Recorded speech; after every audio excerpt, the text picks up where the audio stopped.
I have two decks of cards right here, 52 cards each. If I flip one card from each deck like this, what's the probability that I'm going to get at least one match if I exhaust both piles?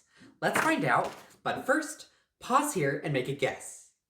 So only two things can happen. There's at least one match, or there are no matches. So their probabilities add up to 1. So here's what we're going to do. We are going to find the probability of no matches, subtract that from 1, to find the probability that there's at least one match. So to find the probability of no matches, we need to look for something called derangements, meaning that no card is in the right spot. So let's take a look at a smaller case, where each deck only has 3 cards, ace, 2, 3, all the same suit. Now let's call one deck the first deck, and the other the second deck. The order of the first deck really doesn't matter. We're just comparing the second deck to the first deck. So let's just say that the first deck is in the order ace, 2, 3.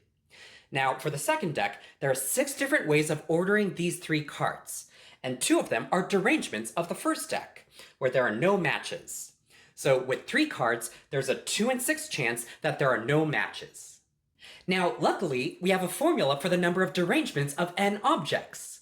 We call this a subfactorial. So the number of derangements of n objects is the nearest integer function of n factorial divided by e. So since we have 52 cards, we would do the nearest integer function of 52 factorial divided by e, which is a huge number. So probability is desired over total. So the probability of no matches is the number of derangements, which is the nearest integer function of 52 factorial divided by e, divided by the total possible orders, which is 52 factorial. And this gets us approximately 1 divided by e. And when we do 1 minus 1 divided by e, that gets us the probability of at least one match, which is around a 63.21% chance. So how close was your guess? Please share in the comments.